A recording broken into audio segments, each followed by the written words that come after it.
April 2025. Tiffany Stratton, has she been world champ yet, Logan? Yes, I believe so. I think she'll kind of be crowned in the next year at some point. But yeah, I definitely think she will be, without a doubt. For sure. I agree. So it is an establishment season for her right now. She was established pretty strongly Mhm. at the Royal Rumble, and then she kind of blew up low key at Elimination Chamber. She was void at WrestleMania, but this is a great spot for her to get PLE time. And there's no better place for her to be in there with Naomi and Bayley, where she does not have to take the pinfall. I agree that she will be champion about this time next year, but I don't Mhm. think her time is right now, as Bayley has just won at WrestleMania 40. So this match is kind of a little not really exciting, but Yeah. it's a good building block for all three women. What say you, buddy? Yeah, not a ton of suspense. Like you said, Bailey's been built to the end of or her breaking up with Damage Control and winning the belt, kind of reestablishing herself as a face. So I don't see her losing here. Obviously, I think she'll win. I think you're probably right. I think she'll probably pin Naomi, so Tiffany doesn't have to take the L or the pin or anything like that. So this is definitely Tiffany Stratton's coming out season, kind of like you said. Yep. I could see a situation where maybe like next year they try to make her and Jade at WrestleMania and they beat whoever the champions are or something like that. So I think this is going to be a big season for those two for sure. Yeah, transition period for the women's division. Hmm. I will say, I kind of like how they got here, let's so to speak. I Hmm. like that Bayley, being the babyface as she is now, choosing Hmm. her friend, the girl that had her back through the build at WrestleMania, and wanting to reward her lifelong friend and Naomi with a championship match. I thought the presentation on that said match on SmackDown was pretty good, good enough for what it was, Hmm. and it kind of delivered. But more than not, like the finish where Tiffany kind of got all sassy and thought it was Tiffy time and kind of Hmm. put an abrupt end to that match. And that's how we got here with a fatal three, or what is it? A Triple threat. triple threat. Triple, a lot Something going like on that. here. Three-way dance, whatever you want to call Yeah, it. we'll call it a three-way mingle here at Yeah. Backlash. So it's a little duct tape-ish on getting here, but I kind of like the path that how we got here. Yeah. Like you said, the Bailey Naomi match was good for what it was, and then Tiffany came out and pretty much destroyed them, so that made her look super good in that situation. And then they had the match with Naomi and Tiffany. I don't know if it was the next week or 2 weeks later, but they had the match to determine who would face her here. Obviously, Tiffany gets kind of Bailey involved, and Bailey interferes, and we get our triple threat here. But yeah, I've liked how it's kind of gotten built towards. You get multiple challengers here. You get to feature a lot of people in this match. Naomi's pretty fresh back as well. She came back at the Rumble, so she gets a big PLE match after being in a kind of a tag, and she was Good spot, probably the third wheel on her team. I'll say it, I guess. And then hands Tiffany, down. obviously, yeah, I was to say, and then Tiffany got left off Mania, and they didn't really have a spot for her, and they kind of just didn't want to waste her anywhere. So both of those are getting bigger spots here, getting a title shot. So definitely always good to see more people getting opportunities, and Bailey will get a chance to shine once again as well. Yes. So recently, I listened to a Ringer podcast where Tiffany Stratton was on it.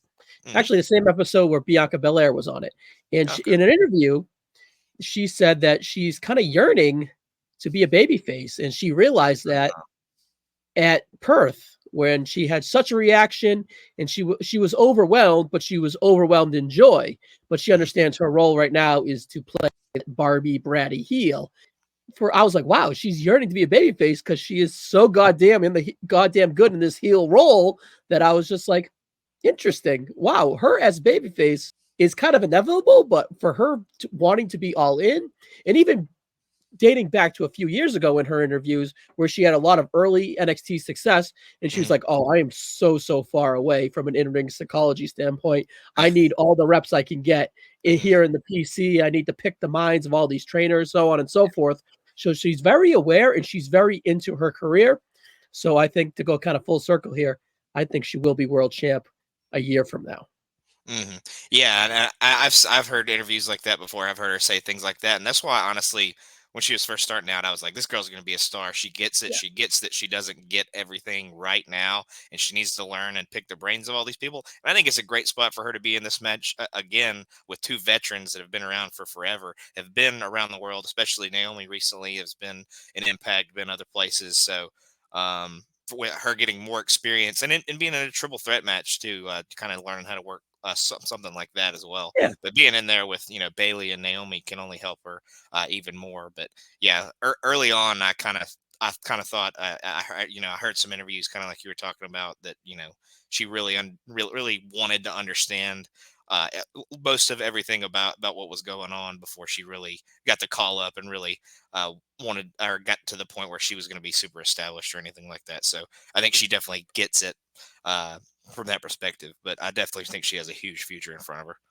And to go full circle on Tiffany Stratton interviews here. Now, can you imagine if Ludwig Kaiser went rock and didn't go paper and didn't get the date with Tiffany? I know. That's crazy.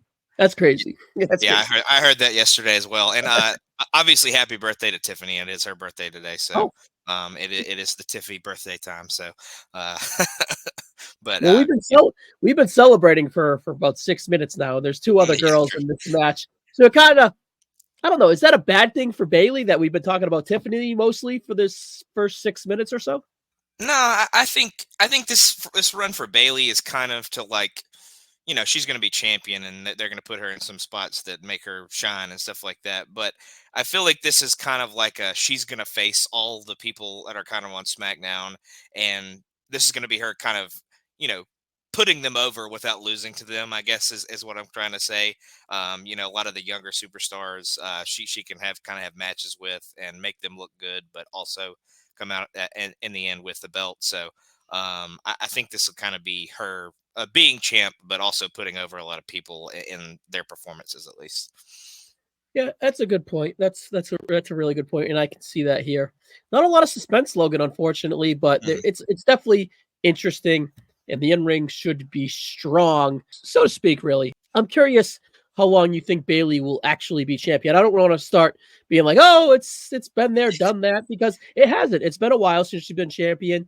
I'm interested enough, but I kind of always feel that unfortunately Bailey is kind of a bridesmaid from an interest standpoint, not necessarily a bride. Mhm. I would love for her to change my mind with this run, but so far, kind of a bridesmaid. Yeah, and I mean, she's probably a better chaser as a babyface than she is like as the champion. So I could see it not being a super long run. The last run she had with the SmackDown Women's Championship, she had it for like over a year, I think, when in the Yeah, pandemic, of course. But um, that was when she was a heel and she kind of snuck out wins and cheated a little bit. Each Sasha time in her she was back out pocket. there, Yeah, always had Sasha in her back pocket, kind of like you just said. But I could see this being kind of a maybe she makes it to SummerSlam reign and kind of put somebody over there. But if she lost it like Money in the Bank, I wouldn't be shocked either. But like I said, I think she's gonna have a lot of matches. She's gonna have a lot of TV matches. She'll probably be featured on most PLEs to kind of put over some of the younger talent and maybe some of the people that haven't gotten shots before. I'm kind of here for it. I'm intrigued and ready to be open minded and kind of for her to change that open mindedness. And I hope she succeeds. I think she's an underrated woman within this company. I think she's kind of Yes. earned her flowers, and she deserves a really good run here as a babyface, as she had one as a heel many years ago. So, all the best of luck to her. But you talk Money in the Bank. I think Tiffany Stratton is an early favorite for Yeah. Money in the True. Bank. So Yeah, I could definitely see that as well for sure, without a doubt. and perhaps we would be going full circle at around SummerSlam, where perhaps a babyface Tiffany Stratton calls her shot and maybe catches Bayley in like RVD style, so to speak, or something like that. But Mm, we'll see about that. All right, Logan. So I think you agree that Bayley's most likely going to win this match. Yeah, yeah, yeah. Like we said, she just wanted it Mania. If they kind of cut her legs off here, it would be kind of shocking. Yeah, They need to let her at least try and run with it for a little bit, see if it gets over, see if she can, kind of hold the top spot there on SmackDown for a little while, and kind of put over some talent. But you never know. But yeah, I'll never, I won't say it's a 100% chance that she'll retain, but I'll give it never 100%. a 99.9. I'll give it that. Sounds right. Bayley should be the backbone of this women's division on SmackDown. But anyways, Logan, what do you got going on your neck of the woods as we transition out of here? Well, as you mentioned, the backbone, we are about to launch a new feed where we're going to kind of transition some of my shows, Sean Kidd, Scott Shiflett, Jacob Williams, and Matt Souza. We're all going to kind of start a new feed called the Backbone Wrestling Network.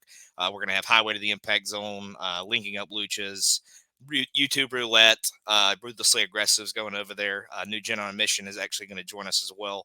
And we'll have a couple of new shows that we're coming up with. I'll kind of keep those under wraps for now. But yeah, we're super excited to launch the new feed. If you enjoy those shows, they're still going to be the same absurdity that they always are. So definitely come check us out. I think it launches kind of towards the middle of May. So it's not quite up yet, but we're working on it, and we're real excited about it. So definitely check that out when it comes around. Too sweet, brother. All right, Logan, it was fun, and we'll catch you on the next one, buddy. All right. Peace.